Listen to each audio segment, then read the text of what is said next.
Continuamos hoy, amigo oyente, nuestro viaje por el Evangelio según San Marcos. En nuestro programa anterior estábamos comenzando nuestro estudio del capítulo 6 de este Evangelio de Marcos, y estábamos hablando de las dos visitas que nuestro Señor Jesucristo había hecho a su pueblo, Nazaret. Dijimos que no hay ningún conflicto entre esta visita que Marcos narra aquí en el capítulo 6 y la que se narra en el capítulo 4 del Evangelio de Lucas, sino que se trata en realidad de dos visitas diferentes que nuestro Señor hizo a Nazaret. La primera vez salió de Nazaret y fue a Capernaum, donde estableció su centro de operaciones, pero regresó a Nazaret porque quería alcanzar a los habitantes de su pueblo natal. Ahora, en el primer versículo, cuando dice su tierra, literalmente quiere decir su tierra natal. Era la costumbre de nuestro Señor ir a la sinagoga en el día de reposo, donde quiera que estuviera. Creemos que sentía la necesidad de adorar a Dios así, de esta manera. Además, la sinagoga era un lugar donde podía alcanzar a las personas de aquel entonces. La enseñanza de Jesús dejó atónitos a los que le habían conocido. Sus palabras, sus obras, sus maravillas, todo causó una consternación en los ciudadanos de su pueblo, y por tanto hicieron tantas preguntas. En realidad no creían que Nazaret pudiera producir a alguien así como Jesús. Estaban mirándose a ellos mismos, por supuesto, y juzgando a Nazaret por ellos mismos. No se podían imaginar que Nazaret pudiera producir a alguien como el Señor Jesús. No tenían fe en uno de los suyos, ni tenían fe en ellos mismos. Ahora, este pasaje revela también que María tuvo otros hijos. Estos eran los medio hermanos y las medio hermanas de Jesús. Creemos que el Judas que se menciona aquí es el autor de la Epístola Universal de San Judas, y se escandalizaban por causa de él. Creían que le conocían, y por supuesto, esa era su piedra de tropiezo. Ellos creían que le conocían, y sin embargo, no le conocían. Ellos le habían visto crecer como niño en el pueblo. Ahora el versículo 4 de Marcos 6 dice, Mas Jesús les decía, No hay profeta sin honra, sino en su propia tierra, y entre sus parientes y en su casa. Creemos que aquí encaja aquella expresión corriente de que un perito es aquel hombre ordinario que nace en otro pueblo. Creemos que quienquiera que llegue de lejos sabe más que lo que sabe uno de nuestro grupo. Creemos que esa es la razón por la cual hay muchos predicadores que viajan por acá y por allá y por todas partes. A veces, muchos de nosotros causamos una mejor impresión estando lejos de la casa que la que causamos estando en la misma casa. Ahora los versículos 5 y 6 dicen, Y no pudo hacer allí ningún milagro, salvo que sanó a unos pocos enfermos, poniendo sobre ellos las manos, y estaba asombrado de la incredulidad de ellos, y recorría las aldeas de alrededor enseñando. Usted puede ver que Jesús no salió de esta región en esta ocasión, sino que se quedó en la cercanía. La primera vez le habían ahuyentado del pueblo, y él había ido a Capernaum para establecer su centro de operaciones allí. Este es un pasaje extraordinario porque nos dice que Jesús no pudo hacer ninguna obra poderosa allí por causa de su incredulidad. La única cosa que limita la omnipotencia de Dios es la incredulidad. La fe es el único requisito para que se suelte el poder de Dios en salvación. En aquel gran capítulo 53 de Isaías, que revela la salvación tan grande de Dios, el profeta en el versículo 1 principia diciendo, ¿Quién ha creído a nuestro anuncio y sobre quién se ha manifestado el brazo de Jehová? ¿Quién lo creerá? Amigo oyente, la incredulidad impide la omnipotencia de Dios. La incredulidad aísla y aparta el poder de Dios. Y aún hoy día continúa siendo un obstáculo para la manifestación del poder de Dios. Prosigamos ahora con el versículo 6 de Marcos 6, que dice, Y estaba asombrado de la incredulidad de ellos, y recorría las aldeas de alrededor enseñando. Ahora esta no es la única vez que notamos que Jesús se maravilla.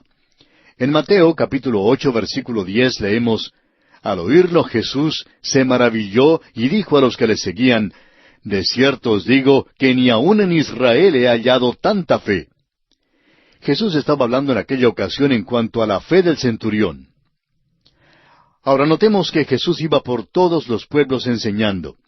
Y esta es una lección maravillosa para los obreros evangélicos.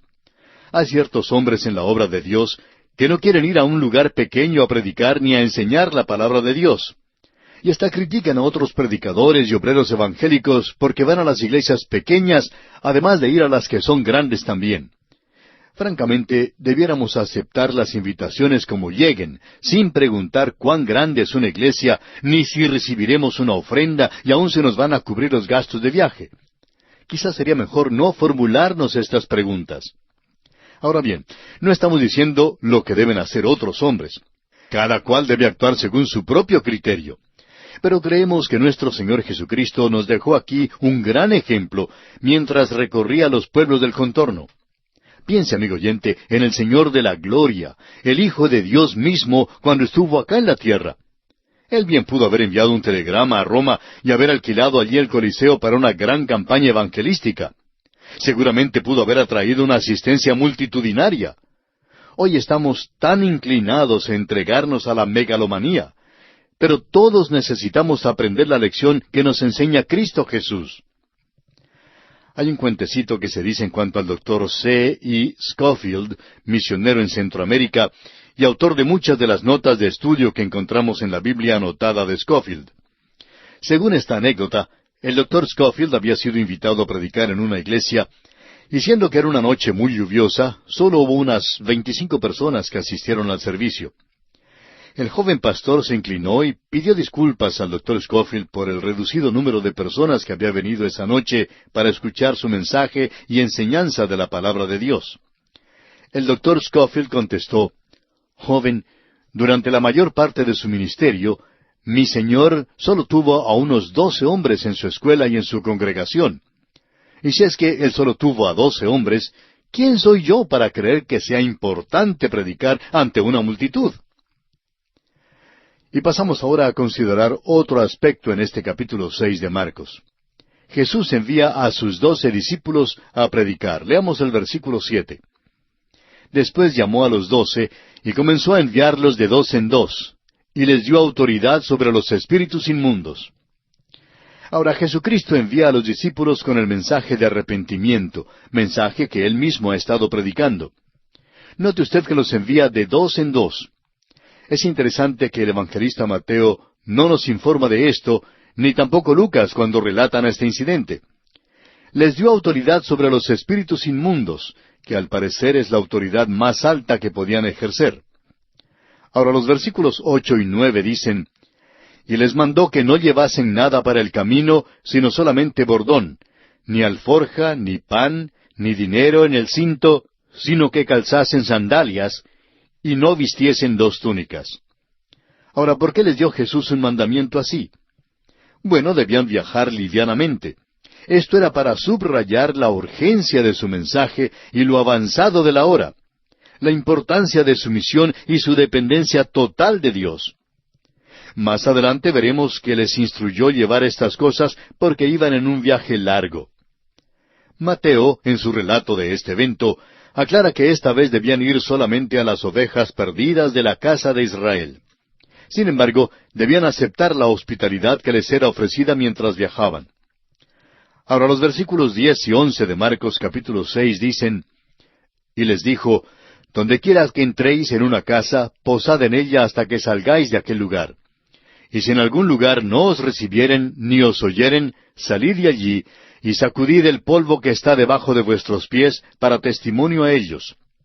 De cierto os digo que en el día del juicio será más tolerable el castigo para los de Sodoma y Gomorra que para aquella ciudad».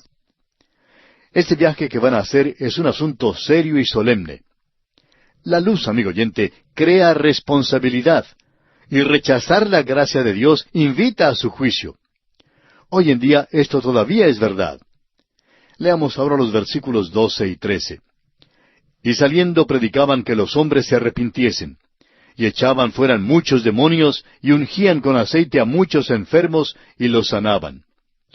Note usted que predicaban un mensaje de arrepentimiento, y los milagros autenticaban su mensaje. Esta comisión fue limitada a las ovejas perdidas de la casa de Israel. No es el modelo para nosotros hoy. Sin embargo, el arrepentimiento es parte del mensaje del Evangelio. El arrepentimiento es una parte indispensable de la verdadera fe. Es imposible obedecer el mandamiento de creer sin arrepentirnos de nuestra vida pasada. Y pasamos ahora a considerar el siguiente aspecto en este capítulo 6 del Evangelio según San Marcos, y es el relato del asesinato de Juan el Bautista. El relato de este incidente es más extenso en el Evangelio de Mateo, y entramos en muchos más detalles cuando nos tocó estudiar ese Evangelio. La fama de Jesús se había divulgado por toda aquella región, así que no solo la gente común había oído hablar de Jesús, sino que su fama había llegado también hasta Herodes en el trono. Ahora hallamos esta reacción extraña en el rey Herodes. El asesinato de Juan el Bautista ya había acontecido. Creemos que esto explica la reacción extraña y supersticiosa de Herodes. Leamos los versículos 14 y 15 de este capítulo 6 de Marcos. Oyó el rey Herodes la fama de Jesús, porque su nombre se había hecho notorio, y dijo, Juan el Bautista ha resucitado de los muertos, y por eso actúan en él estos poderes. Otros decían, es Elías. Y otros decían, es un profeta o algunos de los profetas. Podemos ver aquí que Herodes era muy supersticioso. Pero había mucha reacción mixta entre las personas en cuanto a la identidad del Señor Jesús. Y hoy en día encontramos la misma reacción. Encontramos que cada persona tiene un diferente punto de vista en cuanto a Jesús. En este relato vemos que estas personas tenían diversas explicaciones en cuanto a la persona, la presencia y el poder del Señor Jesús, de modo que había confusión. Y así Herodes tenía mucho temor. Ahora el versículo 16 dice, al oír esto Herodes dijo, este es Juan, el que yo decapité, que ha resucitado de los muertos. Ahora vemos que se menciona este incidente del pasado, que aparece en forma detallada en el Evangelio según San Mateo, y que discutimos ya durante nuestro estudio de ese Evangelio. Herodías había pedido a su hija que danzara delante de Herodes, porque ella sabía cuán lascivo y sensual era el rey. Sobre aquella base, Herodes dio a la muchacha un cheque en blanco, diciéndole que podía pedir todo lo que quisiera. La madre estaba ya preparada para esto, y pidió entonces la cabeza de Juan el Bautista. Ahora Marcos aclara aquí que Herodes había escuchado a Juan el Bautista, y le gustaba, aunque Juan el Bautista le reprochaba por haber tomado a Herodías, que no era su esposa, sino la esposa de su hermano. En otras palabras, vivía en el pecado, y por causa de esto, Herodías naturalmente odiaba a Juan el Bautista y quería acabar con él. Y esta fue su maquinación diabólica para lograr su objetivo. Y así fue entonces como Juan el Bautista fue asesinado. Y pasamos ahora a considerar otro aspecto en este capítulo 6 del Evangelio según San Marcos. Los 12 discípulos se juntan con Jesús y le cuentan todo lo que han hecho. Leamos los versículos 30 y 31 de Marcos capítulo 6. Entonces los apóstoles se juntaron con Jesús y le contaron todo lo que habían hecho y lo que habían enseñado. Él les dijo, venid vosotros aparte a un lugar desierto y descansad un poco, porque eran muchos los que iban y venían, de manera que ni aún tenían tiempo para comer. Amigo oyente, es imposible que nosotros comprendamos lo ocupado que estaba el Señor Jesús y cuán grandes eran las demandas impuestas sobre Él. Tuvo que apartarse para poder descansar Él y sus discípulos. Y esto nos lleva al siguiente aspecto, la alimentación de los 5,000. Leamos los versículos 32 al 44 de este capítulo 6 de Marcos. Y se fueron solos en una barca a un lugar desierto. Pero muchos los vieron ir y le reconocieron. Y muchos fueron allá a pie desde las ciudades y llegaron antes que ellos y se juntaron a él. Y salió Jesús y vio una gran multitud y tuvo compasión de ellos porque eran como ovejas que no tenían pastor, y comenzó a enseñarles muchas cosas. Cuando ya era muy avanzada la hora, sus discípulos se acercaron a él diciendo, el lugar es desierto y la hora ya muy avanzada. Despídelos para que vayan a los campos y aldeas de alrededor y compren pan, pues no tienen qué comer. Respondiendo él les dijo, dadles vosotros de comer. Ellos le dijeron, ¿que vayamos y compremos pan por 200 denarios y les demos de comer? Él les dijo, ¿cuántos panes tenéis? Id y vedlo. Y al saberlo dijeron, 5 y 2 peces. Y les mandó que hiciesen recostar a todos por grupos sobre la hierba verde. Y se recostaron por grupos de 100 en 100 y de 50 en 50. Entonces tomó los 5 panes y los 2 peces, y levantando los ojos al cielo, bendijo y partió los panes, y dio a sus discípulos para que los pusiesen delante. y repartió los 2 peces entre todos. Y comieron todos y se saciaron. Y recogieron de los pedazos 12 cestas llenas, y de lo que sobró de los peces. Y los que comieron eran 5,000 hombres. Es notable el hecho de que los 4 escritores de los Evangelios relatan este mismo milagro. Lo hemos tratado en una manera bastante superficial en nuestro estudio del Evangelio según San Mateo. Y aquí en este estudio de San Marcos vamos a pasarlo por alto. Pero cuando lleguemos a este milagro en el Evangelio según San Juan, entraremos en más detalles y lo estudiaremos entonces más a fondo. Pasemos pues al siguiente aspecto en consideración aquí en el capítulo 6 del Evangelio según San Marcos. Leamos los versículos 45 al 52. Enseguida hizo a sus discípulos entrar en la barca e ir delante de él a Bethsaida, en la otra ribera, entre tanto que él despedía a la multitud. Y después que los hubo despedido, se fue al monte a orar. Y al venir la noche, la barca estaba en medio del mar, y él solo en tierra. Y viéndoles remar con gran fatiga, porque el viento les era contrario, cerca de la 4ª vigilia de la noche, vino a ellos andando sobre el mar, y quería adelantárseles. Viéndole ellos andar sobre el mar, pensaron que era un fantasma y gritaron, porque todos le veían y se turbaron. Pero enseguida habló con ellos y les dijo, «Tened ánimo, yo soy, no temáis». Y subió a ellos en la barca, y se calmó el viento. Y ellos se asombraron en gran manera, y se maravillaban, porque aún no habían entendido lo de los panes, por cuanto estaban endurecidos sus corazones. Consideramos ya este incidente cuando estudiábamos el Evangelio de Mateo, y lo examinamos con algún detalle. Aquí no encontramos nada en cuanto a la caminata de Simón Pedro sobre las aguas. Después de todo, Marcos, para escribir este Evangelio, aparentemente recibió su información a nivel humano de parte de Simón Pedro, y Pedro simplemente omitió esta parte de la historia. Es Mateo quien nos da ese detalle. Sin embargo, quisiéramos, amigo oyente, que observe que en el versículo 48 dice, «Y viéndoles remar con gran fatiga». Esos hombres estaban en la barca aquella noche y mezclaban su sudor con las olas cuyas aguas saladas se estrellaban sobre su pequeña barca. Hacían esfuerzos desesperados con los remos, pues temían que se hundieran de un momento a otro. Pero Jesús los vio y vio que se fatigaban remando. Y eso es lo que nos gusta. Amigo oyente, no sabemos dónde está usted en este momento, ni en qué circunstancias se encuentre. Es posible que ahora mismo se halle usted en circunstancias extremas, quizá en alguna encrucijada, o que se sienta solo en un lugar oscuro. Puede ser que esté enfrentando algunos problemas y tentaciones que son demasiado grandes para poderlos soportar. Puede que se halle usted en un mar tempestuoso, creyendo que lo único que le aguarda es que la barquilla suya se hunda. Pero tenemos buenas noticias para usted, amigo oyente. Él vio que se fatigaban remando. Y asimismo puede verle a usted. Él conoce sus problemas. No hay necesidad de usar luces de bengala para llamarle la atención. Dios ya le conoce. Nuestra oración es que hoy mismo usted confíe en Él sin reservas y con todo su ser. Debemos simplemente confiar en Él. Él vio que se fatigaban remando. Solo Marcos relata esto. Luego encontramos que Jesús vino a ellos y entró en la barca con ellos, y Marcos dice que ellos se asombraron en gran manera y se maravillaban. Y entramos ahora al último aspecto en consideración en este capítulo 6 del Evangelio según San Marcos. En la conclusión de este capítulo encontramos que Jesús fue a la tierra de Genesaret. Leamos los versículos 53 y 54 de este capítulo 6 de Marcos. Terminada la travesía, vinieron a tierra de Genesaret y arribaron a la orilla. Y saliendo ellos de la barca, enseguida la gente le conoció.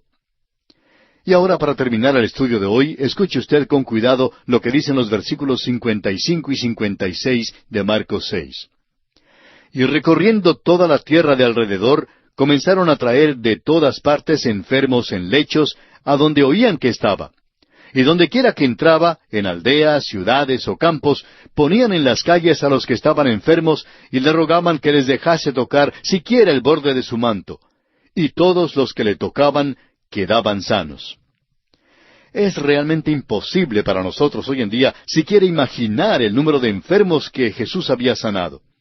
Dicen que hay una denominación que ha ofrecido $1,000 a quien se presente para confirmar que ha sido curado por aquellos que se autodenominan sanadores de fe. y se dice que los $1,000 nunca han sido cobrados. Es asombroso, ¿verdad? Asombroso porque se oye tanta propaganda que es divulgada hoy en día en cuanto a las curaciones de fe por estos que se llaman sanadores de fe. Pero en el tiempo de Jesús, amigo oyente, uno podría juntar a miles de personas curadas por él. Y es que Jesús era genuino, era verdadero. Por eso mismo el enemigo nunca pudo negar lo que él hizo. Y así concluye, amigo oyente, nuestro estudio del capítulo 6 del Evangelio según San Marcos. En nuestro próximo programa comenzaremos nuestro estudio del capítulo 7.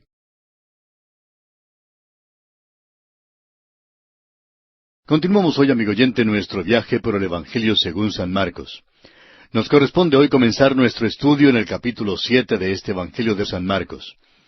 En este capítulo Jesús reprocha a los fariseos, echa fuera al demonio de la hija de la mujer sirofenicia y sana al sordomudo.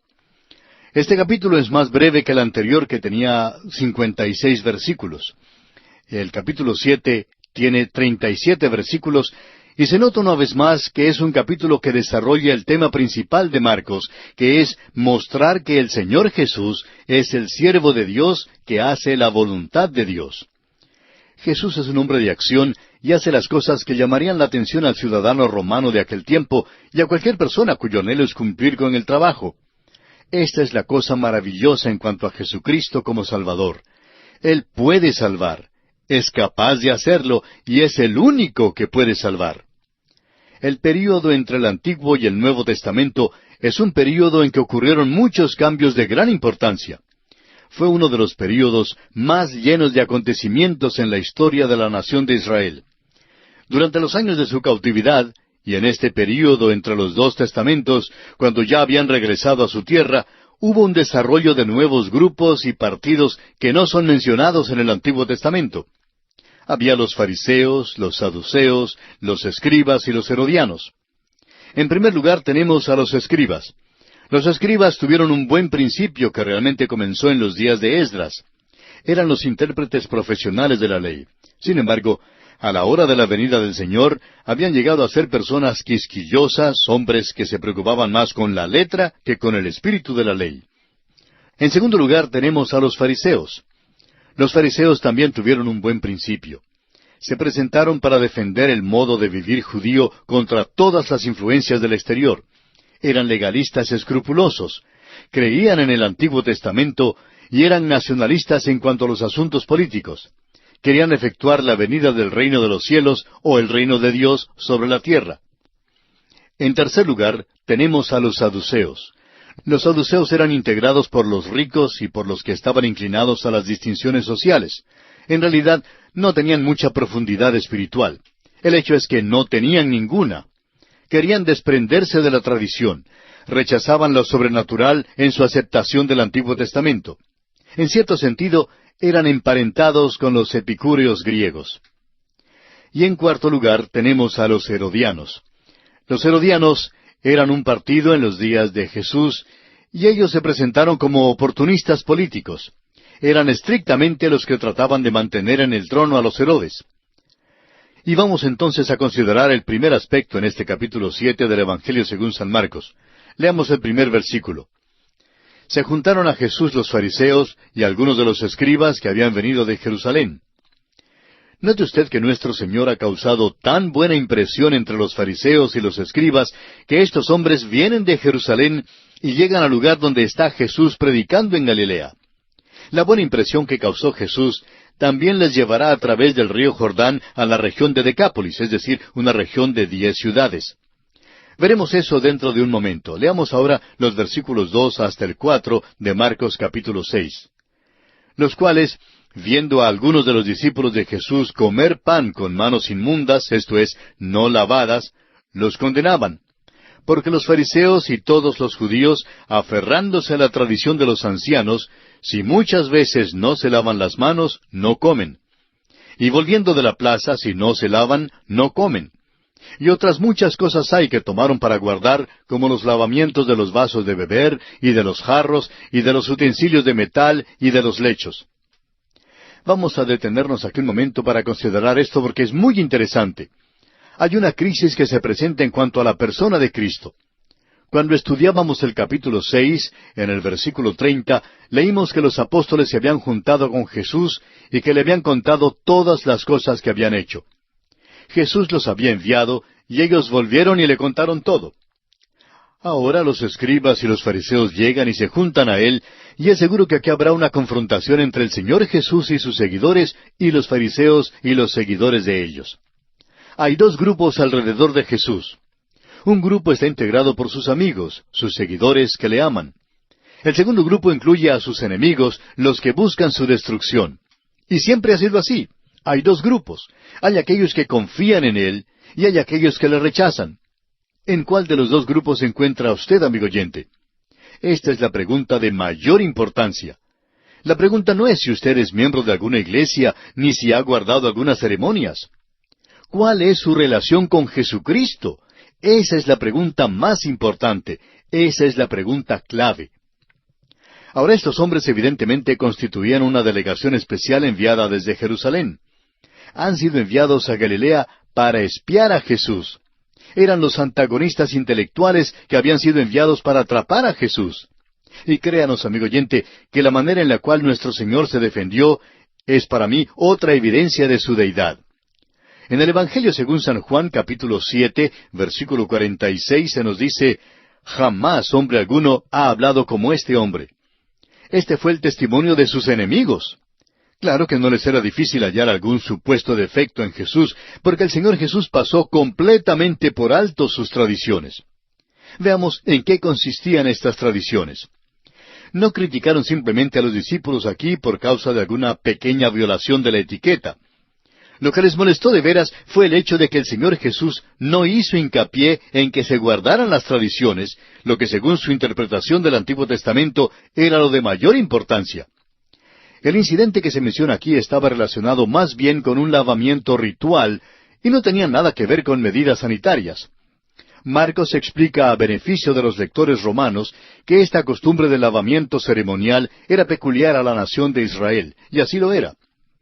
Dios les había dado muchísimas instrucciones en cuanto al lavamiento, las que encontramos en el Antiguo Testamento y en el libro de Levítico. Es verdad que esto era de muchísima importancia, porque Dios estaba enseñándoles una gran lección mediante estos lavamientos. Pero los fariseos habían fundado una gran tradición que se creía ser una interpretación de la ley mosaica, y algunos hasta sostenían que Moisés les había dado las tradiciones cuando les dio la ley. Estas tradiciones llegaron a constituirse en su interpretación de la ley, y con el tiempo hubo una vasta divergencia entre las tradiciones y el propósito original de la ley. En el pasaje aquí, algo de esta tradición se da en detalle. Ellos debían lavar ceremoniosamente los vasos, los jarros, los utensilios de metal y los lechos. Todo esto era una cosa pesada y onerosa, y era un acto enteramente externo. La palabra en griego que se traduce aquí como lavamiento es la misma que en otros pasajes se traduce como bautismo. Es decir, que ellos bautizaban las tazas, los jarros, los utensilios de metal y los lechos. Ahora, esta es una religión extrema, amigo oyente, y es fácil ver cómo uno podría involucrarse tanto en cumplir algún ritual de la religión que podría olvidarse del propósito mismo de todos estos ritos.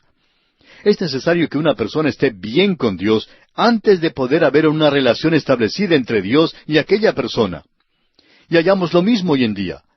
Tantas personas se ponen a discutir los puntos de sus religiones cuando en realidad es la persona de Jesucristo quien debe ser el centro mismo de nuestra preocupación. Sigamos ahora con el versículo 5 de este capítulo 7 de Marcos. Le preguntaron pues los fariseos y los escribas, ¿por qué tus discípulos no andan conforme a la tradición de los ancianos, sino que comen pan con manos inmundas? Por supuesto, esta acusación que fue lanzada contra los discípulos realmente fue una acusación contra él personalmente, porque estos eran sus seguidores. Ahora note usted cómo nuestro Señor los trata y veamos que no lo hace de una manera de las más tiernas. Leamos el versículo 6 del capítulo 7 de Marcos. Respondiendo él les dijo, «Hipócritas, bien profetizó de vosotros Isaías, como está escrito, este pueblo de labios me honra, mas su corazón está lejos de mí». Amigo oyente, esta no es la forma más benigna de hablar a alguien. Un hipócrita es alguien que simplemente representa un papel. Esta palabra era usada entre los actores de teatro que desempeñaban un papel. En este caso, los hipócritas eran los que cumplían un ritual religioso sin sentir realidad alguna. Los labios y el corazón podrían haber pertenecido a dos personas distintas. No sentían más que lo que puede sentir un muñequito de madera sentado sobre las rodillas de un ventrílocuo. Amigo oyente, hay muchos hoy en día que simplemente cumplen un ritual en la iglesia, pero el corazón tiene que involucrarse si es algo genuino. El apóstol Pablo, en su carta a los Romanos capítulo 10, versículos 9 y 10, nos dice que si confesares con tu boca que Jesús es el Señor, y creyeres en tu corazón que Dios le levantó de los muertos, serás salvo. Porque con el corazón se cree para justicia, pero con la boca se confiesa para salvación. También tenemos hoy aquellos que se involucran en los credos y en las iglesias, en las confesiones y en la adoración pública, en el vestir y aún en la separación, todo lo que puede llegar a ser un simple asunto de tradición y no una relación directa y personal con el Señor Jesucristo. Leamos ahora el versículo 7 del capítulo 7 de Marcos. Pues en vano me honran, enseñando como doctrinas mandamientos de hombres. La adoración, amigo oyente, es vana cuando las reglas de los hombres sustituyen a la palabra de Dios. Llegamos ahora al corazón mismo del asunto. Leamos los versículos 8 y 9 de Marcos capítulo 7. Porque dejando el mandamiento de Dios, os aferráis a la tradición de los hombres, los lavamientos de los jarros y de los vasos de beber, y hacéis otras muchas cosas semejantes. Les decía también, bien invalidáis el mandamiento de Dios para guardar vuestra tradición. Aquí está el problema. Estaban sustituyendo la palabra de Dios por las tradiciones de los hombres. Una tradición puede ser realmente buena y puede ser establecida por un motivo bueno.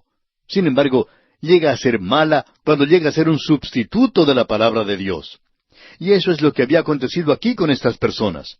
Creemos que esta es la razón por la cual tantas denominaciones de hoy en día se han desviado de la palabra de Dios. Primero, sustituyeron la palabra de Dios por un credo. Luego empezaron a sustituir el credo por la palabra y el pensar de los hombres, y sus propios ritos de su denominación. Y así, dentro de poco, la palabra de Dios y su influencia desapareció por completo. Esto ha sucedido ya muchas veces. Pasemos ahora a los versículos 10 y 11 de Marcos 7. Porque Moisés dijo, honra a tu padre y a tu madre, y el que maldiga al padre o a la madre, muera irremisiblemente. Pero vosotros decís, basta que diga un hombre al padre o a la madre, es corbán, que quiere decir mi ofrenda a Dios, todo aquello con que pudiera ayudarte. Aquí les da un ejemplo de lo que ellos están haciendo. Moisés había dicho en la ley que debían honrar a su padre y a su madre, pero su tradición les permitía evadir la obligación de sus padres. Si un hombre no quería ayudar a su padre y a su madre cuando envejecían y sufrían de necesidades, pues dedicaba sus posesiones al sacerdote en el templo en una ceremonia conocida como el corbán, que quiere decir ofrenda. Al morir el hombre, sus bienes llegaban a ser posesiones del templo, y él se descargaba de su obligación para con sus padres. Prosigamos ahora con los versículos 12 y 13 que dicen, y no le dejáis hacer más por su padre o por su madre, invalidando la palabra de Dios con vuestra tradición que habéis transmitido. Y muchas cosas hacéis semejantes a estas. Jesús está diciendo que esta tradición era perniciosa y que contradecía directamente el propósito de la ley de Dios, o sea, el de honrar a su padre y a su madre. Hay un gran peligro hoy en día, y es el que las personas den dinero a cualquier grupo u organización que lo pida. Hay literalmente miles de organizaciones cristianas que envían a sus hombres para buscar por todas partes a los que ofrendan para su organización. Y hay mucho peligro en esto, porque hay ciertas obligaciones personales que hay que cumplir. Y deseamos ser francos. Tenemos aquí este programa de radio que tiene como propósito ir a través de toda la Biblia enseñando la palabra de Dios. Pero no habrá nadie que llegue a su casa de parte de este programa para entrevistarse con usted y pedirle dinero. Si los hermanos ofrendan para este programa, será porque tienen el deseo de dar, pero no porque alguien vaya a su casa a pedirles dinero. Los hombres y las mujeres tienen sus deberes personales, y claro es que deben ser miembros de una buena iglesia y deben sostener aquella iglesia con una porción de lo que Dios les da. Al seguir nuestro estudio de este pasaje, vemos que Cristo habla en detalle. distingue entre lo que es externo y lo que es interno, y señala lo que es genuino. Muestra aquí que la religión no es algo que se puede frotar en el cuerpo como si fuera una pomada. No es algo que usted o come o se abstiene de comer. Notará usted entonces que entró en la casa y sus discípulos acudieron a él y le preguntaron en cuanto a la parábola. Leamos los versículos 18 al 23 de Marcos capítulo 7. Él les dijo, ¿también vosotros estáis sin entendimiento? ¿No entendéis que todo lo de afuera que entra en el hombre no le puede contaminar, porque no entra en su corazón, sino en el vientre y sale a la letrina? Esto decía, haciendo limpios todos los alimentos. Pero decía que lo que del hombre sale, eso contamina al hombre, porque de dentro, del corazón de los hombres, salen los malos pensamientos, los adulterios, las fornicaciones, los homicidios, los hurtos, las avaricias, las maldades, el engaño, la lascivia, la envidia, la maledicencia, la soberbia, la insensatez. Todas estas maldades de dentro salen y contaminan al hombre. Estas son las cosas que realmente salen del corazón del hombre. Le garantizamos, amigo oyente, que si usted compra el diario de hoy y lo lee, no importa dónde viva, notará que estas son las cosas que han salido del corazón del hombre durante las últimas 24 horas. Aquí está el manojo feo de lo que se encuentra en cada corazón humano. Los malos pensamientos, inmoralidad, odio y enojo. Los adulterios y las fornicaciones, o sea, relaciones sexuales que son ilícitas. El homicidio, el enojo es homicidio. Los hurtos, el haraganear en el trabajo es hurtar, es decir, robar. La avaricia, el codiciar y el anhelar de cosas y puestos materiales. Las maldades, todos los hechos que se encaminan a herir a otros. El engaño, o sea, el fingimiento. La lascivia, es decir, la sensualidad. La maledicencia, o sea, la calumnia contra Dios o el hombre. La soberbia, y Dios odia esto más que todas las cosas. La insensatez, hechos que se hacen sin consideración de Dios o del hombre. Todas estas cosas salen del corazón, y es por eso que el Señor Jesús dice en el Evangelio de Juan, capítulo 3, versículo 7, «Os es necesario nacer de nuevo». Y pasamos ahora a considerar el siguiente aspecto en este capítulo 7 del Evangelio según San Marcos. Jesús echa fuera el demonio de la hija de la mujer sirofenicia. Leamos los versículos 24 al 30 de Marcos 7. Levantándose de allí, se fue a la región de Tiro y de Sidón, y entrando en una casa, no quiso que nadie lo supiese, pero no pudo esconderse. Porque una mujer cuya hija tenía un espíritu inmundo, luego que oyó de él, vino y se postró a sus pies. La mujer era griega y sirofenicia de nación, y le rogaba que echase fuera de su hija al demonio. Pero Jesús le dijo, «Deja primero que se sacien los hijos, porque no está bien tomar el pan de los hijos y echarlo a los perrillos». Respondió ella y le dijo, «Sí, Señor, pero aun los perrillos debajo de la mesa comen de las migajas de los hijos».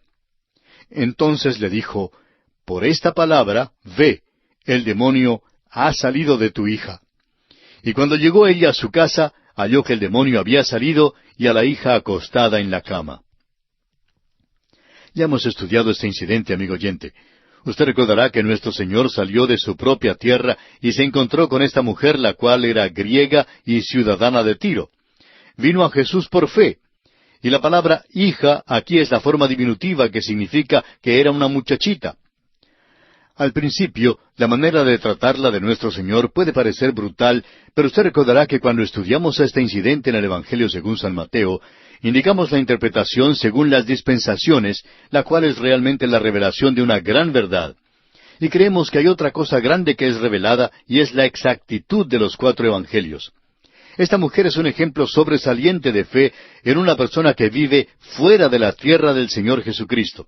Y nuestro Señor contesta su petición. Uno se pregunta si Jesús no vino a aquella región con el fin específico de contestar la fe de esta mujer. Y pasamos ahora al último aspecto en consideración en este capítulo 7. Jesús sana al sordomudo. Leamos el versículo 31 de este capítulo 7 de Marcos. Volviendo a salir de la región de Tiro, vino por Sidón al mar de Galilea, pasando por la región de Decápolis. Jesús sale de Tiro y Sidón y pasa por la región de Decápolis en su camino al mar de Galilea. Decápolis es traducida 10 ciudades. Están en la región cerca del mar de Galilea, y la lista de las ciudades incluye las siguientes: Esitópolis, Hipos, Pela, Damasco, Gerasa, Gadara, Rafana, Dión, Canata y Filadelfia. Jesús tuvo un ministerio grande en esta región. Las multitudes entraron en aquellas ciudades. Leamos ahora los versículos 32 al 37 de Marcos capítulo 7. Y le trajeron un sordo y tartamudo, y le rogaron que le pusiera la mano encima. Y tomándole aparte de la gente, metió los dedos en las orejas de él, y escupiendo, tocó su lengua. Y levantando los ojos al cielo, gimió y le dijo, Efata, es decir, sé abierto. Al momento fueron abiertos sus oídos, y se desató la ligadura de su lengua, y hablaba bien. Y les mandó que no lo dijesen a nadie, pero cuanto más les mandaba, tanto más y más lo divulgaban. Y en gran manera se maravillaban, diciendo, bien lo ha hecho todo. Hace a los sordos oír y a los mudos hablar. Permítanos decir, amigo oyente, que todas las cosas que Jesús hizo fueron hechas como auxilios a la fe. Todo el pensamiento aquí revela el hecho de que la condición de este hombre causó que Jesús empleara este método. Primero sus oídos fueron abiertos para que pudiera oír, y luego fue desatada su lengua. Después de esto, al parecer, fue inútil tratar de callar a las multitudes. Fue este milagro el que efectuó ese gran ímpetu en amplificar el ministerio de Jesús, que ya había superado todas las metas. En este tiempo, las tensiones sobre Jesús llegaron a ser humanamente insoportables. A pesar de las urgencias puestas sobre Jesús, los cuidados y aflicciones de las multitudes, las tensiones de los tiempos, los largos días ocupados y la fatiga del cuerpo, la multitud todavía pudo decir en cuanto a él, bien lo ha hecho todo. Nosotros simplemente podemos añadir nuestra palabra de acuerdo y decimos un vigoroso amén. Amigo oyente, hoy en día Jesús todavía hace bien todas las cosas. Y aquí concluye nuestro estudio del capítulo 7 de este Evangelio según San Marcos.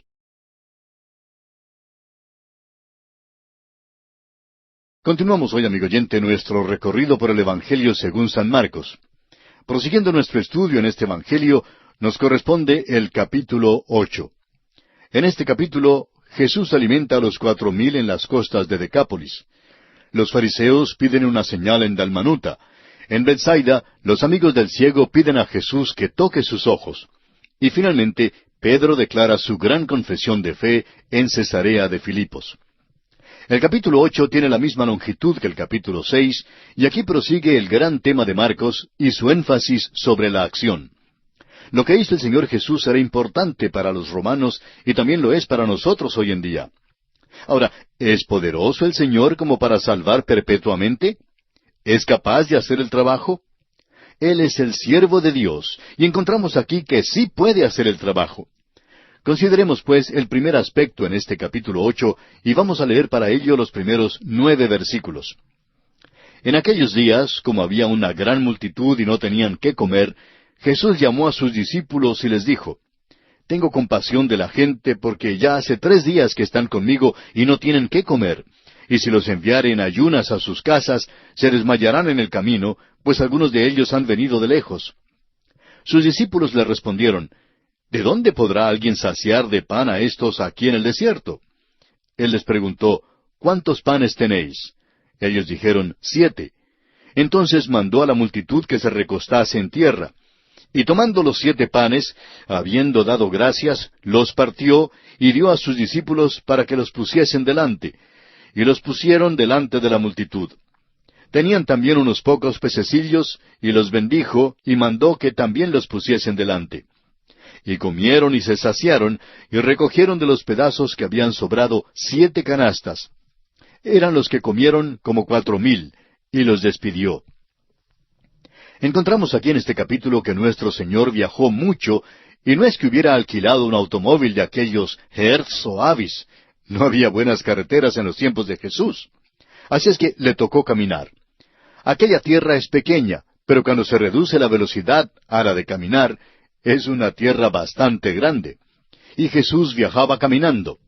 Hay quienes creen que el milagro de la alimentación de los 4,000 El milagro que se menciona al comienzo de este capítulo es una duplicación del milagro de la alimentación de los 5,000 y hasta lo pasan por alto.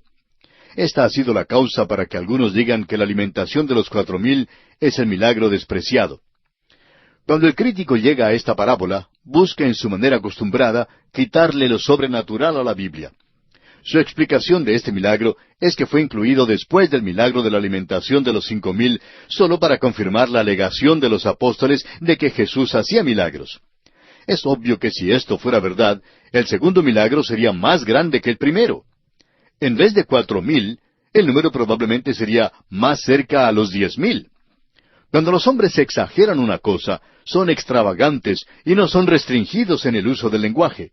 En otras palabras, la exageración es extravagancia y no restricción. Pero lo que tenemos aquí es una restricción. Los dos milagros que tienen que ver con la alimentación de las multitudes son notablemente análogos en muchos aspectos. El Señor Jesús da a comer a miles, una vez a 5,000 y la segunda vez a 4,000. Pero hay 7 puntos de divergencia que quisiéramos hacer notar en esta oportunidad. Primero, la multitud había estado con el Señor un día, en el primer caso, y en el segundo caso estaba con Él por 3 días. En segundo lugar, en la primera ocasión, Cristo mandó a los discípulos a ir y ver lo que había para comer, mientras que en la segunda ocasión, los discípulos estaban listos con la información antes de que Él se la solicitara. Tercero, cuando dio de comer a los 5,000, había 5 panes y 2 peces, mientras que para los 4,000 había 7 panes y un número no determinado de pececillos. En cuarto lugar, la primera vez que ocurrió cerca del tiempo de la Pascua, la multitud fue mandada a recostarse por grupos sobre la hierba verde, mientras que la segunda vez, más tarde en el año, cuando ya el verdor del Medio Oriente estaría quemado por el sol oriental, Jesús instruyó a la multitud a recostarse en tierra. Quinto, en el primer caso leemos que nuestro Señor bendijo los panes, en Mateo 14:19, mientras en la segunda ocasión leemos que Él dio gracias primero por los panes y luego bendijo los pececillos, aquí en Marcos 8:7. En sexto lugar, después que los 5,000 fueron alimentados, sobraron 12 canastas de pedazos en el primer caso. Pero cuando los 4,000 fueron saciados, hubo 7 canastas que sobraron.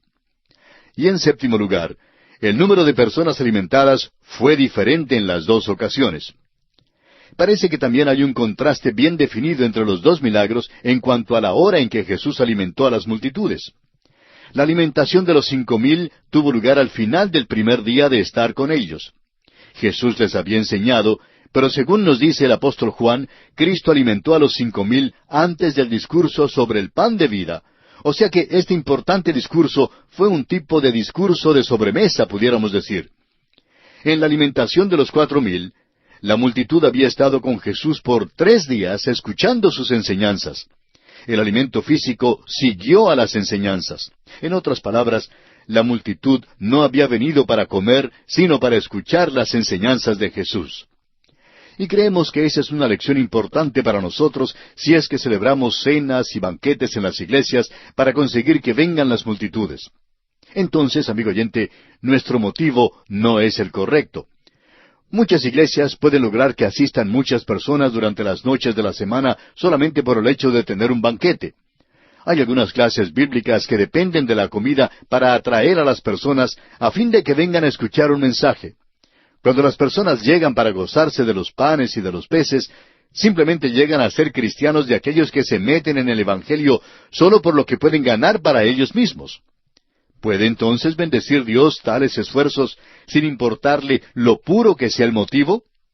Bueno, amigo oyente, el fin no siempre justifica los medios.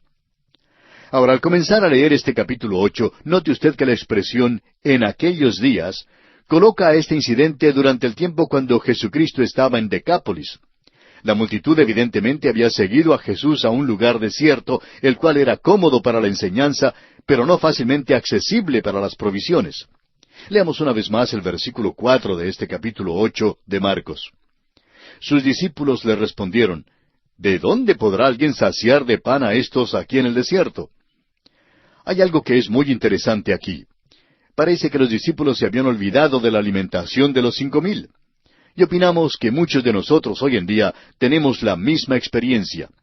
Dios hace alguna cosa bondadosa y buena por nosotros, y ya nos olvidamos de ello a la hora siguiente. Cuando una nueva necesidad urgente se presenta, nos encontramos como neófitos, es decir, todo nos parece ser nuevo, desconocido. Y este era el caso de estos discípulos. Habían hecho un recuento de la multitud y sabían cuántos panes había. Quizá esperaban que Jesús iba a repetir el milagro de los 5,000. Esta vez había más panes para menos gente, pero todavía la verdad de las cosas era, ¿qué es esto para tantos? Ahora, ¿quién fue el que dio los panes esa vez? No lo sabemos. Algún desconocido los tenía, y aunque no sabemos quién fue, sabemos que algún día recibirá su recompensa. En esta ocasión se sentaron en tierra. Antes Jesús les había mandado a sentarse sobre la hierba verde, pero esta vez mandó que se sentaran sobre la tierra. Y creemos que esto es digno de nuestra atención. Ahora, ¿cuántos peces había? Simplemente dice, unos pocos pececillos. El número realmente no tiene importancia, y Cristo tampoco estaba contando los peces. Cuando Dios está en medio de alguna cosa, usted notará que siempre hay tanto que sobra. Sea que alimente a 5,000 o a 4,000, no les da tan solamente un bocadito, sino una comida de 7 platos. Y a propósito, si añadimos una mujer y un niño a cada hombre, realmente sería aquí por lo menos 12,000 personas, así como 15,000 personas en el milagro anterior. Leamos ahora el versículo 10 de Marcos capítulo 8, que nos conduce al segundo aspecto que consideraremos aquí en este capítulo 8 del Evangelio según San Marcos. Y luego entrando en la barca con sus discípulos, vino a la región de Dalmanuta. El sitio de Dalmanuta no puede ser determinado con exactitud. Al parecer estaba en la costa del mar de Galilea y uno tenía que cruzar el mar para llegar hasta allí. Viajaron por barca y al parecer este lugar estaba en alguna parte de la costa del norte. Veremos ahora cómo los sabuesos de odio, una vez más, siguen la pista de Cristo. Leamos los versículos 11 al 16 de este capítulo 8 de Marcos. Vinieron entonces los fariseos y comenzaron a discutir con él, pidiéndole señal del cielo para tentarle. Y gimiendo en su espíritu dijo, ¿por qué pide señal esta generación? De cierto os digo que no se dará señal a esta generación. Y dejándolos, volvió a entrar en la barca y se fue a la otra ribera. Habían olvidado de traer pan y no tenían sino un pan consigo en la barca. Y él les mandó diciendo, mirad, guardaos de la levadura de los fariseos y de la levadura de Herodes. Y discutían entre sí diciendo, es porque no trajimos pan. Nuestro Señor tuvo que aclarar algunas de las ideas que ellos tenían en cuanto a sus enseñanzas. La levadura se usa en las Escrituras para describir la mala enseñanza. Nunca se usa para representar al Evangelio. Una de las cosas falsas que se enseñan hoy en día es que la levadura simboliza el Evangelio en la parábola de la mujer que escondió la levadura en 3 medidas de harina, que se encuentra en el Evangelio según San Mateo, capítulo 13, versículo 33. El Evangelio es la harina, y la levadura estaba escondida allí, pero no debía haber estado en la harina. Es el proceso que hace que la comida espiritual tenga buen gusto para el hombre natural. Realmente, ¿qué es el liberalismo o los liberales, como los hemos llamado antes? Vinieron a la existencia cuando aquellos predicadores en el púlpito trataron de complacer a los miembros incrédulos de sus iglesias. Y hoy en día hay muchos hombres que tratan de complacer a la congregación, aun cuando la integren algunos incrédulos. Y eso, permítanos decirlo, es el esconder la levadura en la harina. El único pan que quieren comer es el que tiene levadura, porque la levadura hace que el pan tenga buen sabor. La palabra de Dios, amigo oyente, es el verdadero pan sin levadura. Y tengo que confesar que a mí me gusta ese pan. La levadura es, pues, la maldad que se entromete con la enseñanza sana y fiel de la Biblia. Y aquí Jesús amonesta en cuanto a esto. Les dice que ellos deben creer, deben cuidarse de no tener un corazón endurecido, sino un corazón que sea receptivo al Evangelio. Leamos ahora los versículos 17 y 18 de este capítulo 8 del Evangelio según San Marcos. Y entendiéndolo Jesús les dijo, ¿qué discutís? Porque no tenéis pan. ¿No entendéis ni comprendéis? ¿Aún tenéis endurecido vuestro corazón? ¿Teniendo ojos no veis y teniendo oídos no oís? ¿Y no recordáis? He sido un predicador por mucho tiempo, amigo oyente, y a veces descubro algo que me sobrecoge.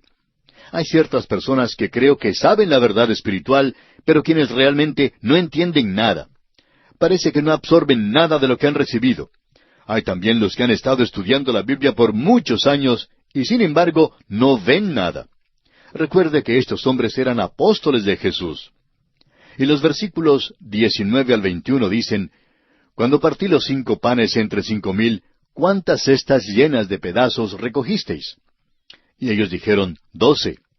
Y cuando los 7 panes entre 4,000, ¿cuántas canastas llenas de los pedazos recogisteis? Y ellos dijeron, 7. Y les dijo, ¿cómo aún no entendéis? La palabra de Dios es el pan de vida. La palabra de Dios revela a Cristo. Debemos comer de Él y cuidarnos de la levadura. Creo que esto debe ser muy claro para nosotros en estas enseñanzas que Él da.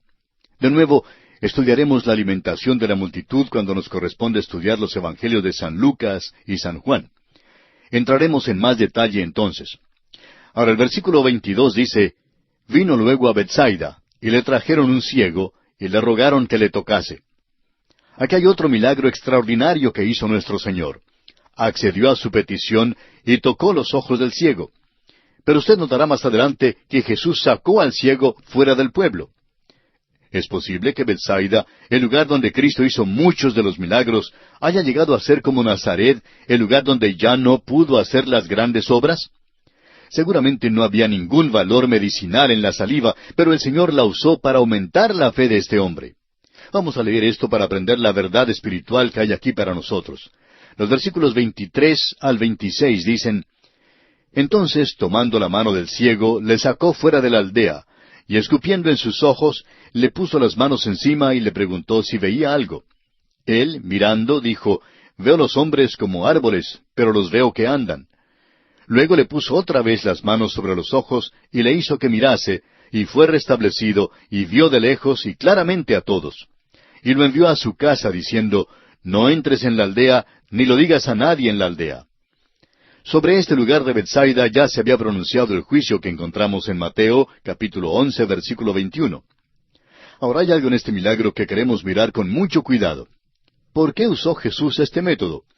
¿No pudo haber abierto los ojos de este hombre igualmente como lo hizo en otras ocasiones? Claro que sí. Bien pudo haberle abierto los ojos al principio. Pero hay una lección aquí para el ciego y para nosotros. Hay 3 períodos en este caso. Primero, la ceguera. Al principio todos somos ciegos espiritualmente. Con el ciego podemos decir, habiendo sido ciego, ahora veo.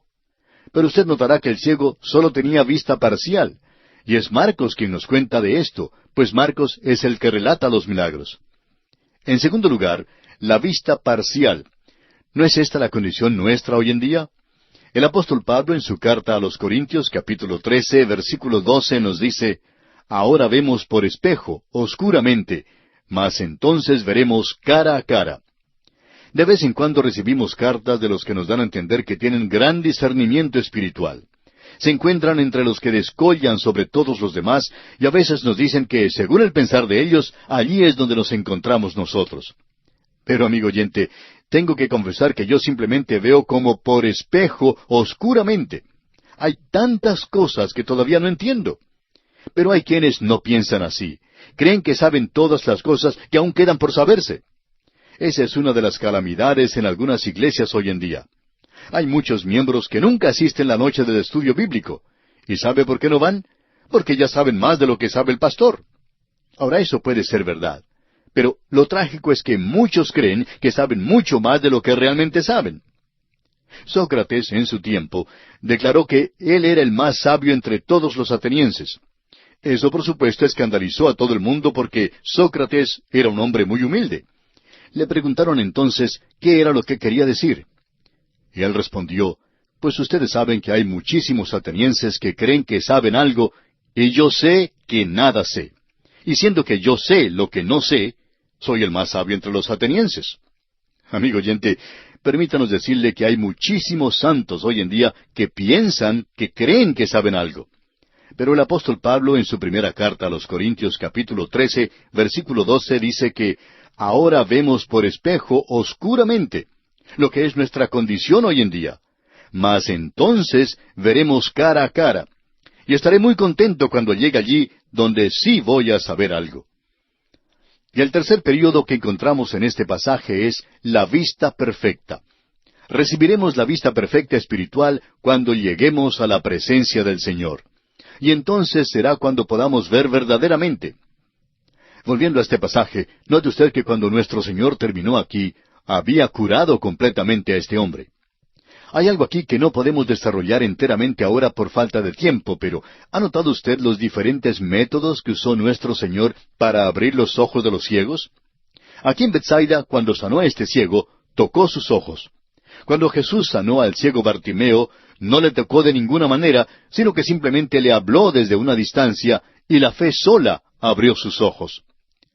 Pero en el Evangelio de Juan, capítulo 9, tenemos un método completamente diferente. En el caso del hombre que había nacido ciego, Jesús le mandó que fuera y se lavara en el estanque de Siloé para recibir su vista.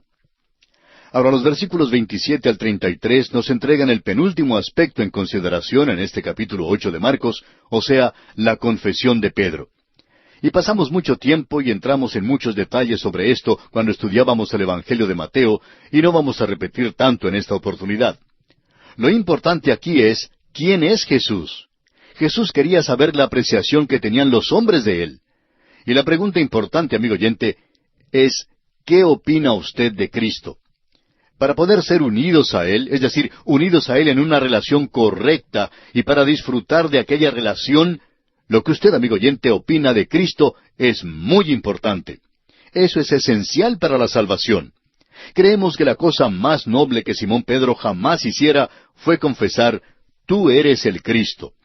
Mateo da la cita completa al decir en el capítulo 16, versículo 16, «Tú eres el Cristo, el Hijo del Dios viviente». El Señor no revela su persona aparte de su obra de redención. Note usted que inmediatamente después que Pedro confesó quién era, los discípulos le reconocieron verdaderamente. Y entonces Él les dijo que era necesario al Hijo del Hombre padecer mucho y ser desechado por los ancianos, por los principales sacerdotes y por los escribas, y ser muerto y resucitar después de 3 días, según el versículo 31. Los últimos versículos 34 al 38 de este capítulo 8 de San Marcos nos entregan el último aspecto en consideración. Leamos estos versículos. Y llamando a la gente y a sus discípulos les dijo, «Si alguno quiere venir en pos de mí, niéguese a sí mismo y tome su cruz y sígame. Porque todo el que quiera salvar su vida la perderá, y todo el que pierda su vida por causa de mí y del Evangelio la salvará. Porque ¿qué aprovechará al hombre si ganare todo el mundo y perdiere su alma? ¿O qué recompensa dará el hombre por su alma? Porque el que se avergonzare de mí y de mis palabras en esta generación adúltera y pecadora, el Hijo del Hombre se avergonzará también de él cuando venga en la gloria de su Padre con los santos ángeles». Aquí no da una condición para la salvación, sino que declara la posición de los que ya son salvos. De esto es que habla él, porque el que se avergonzare de mí. ¿Qué clase de cristiano es usted hoy en día, amigo oyente? ¿Es usted el que reconoce a Cristo y le sirve y le glorifica? Amigo creyente que me escucha, esto es de suma importancia en los días en que vivimos nosotros. Y a usted y a mí corresponde dar una respuesta honesta a esta pregunta. Y aquí concluye nuestro estudio del capítulo 8 del Evangelio según San Marcos.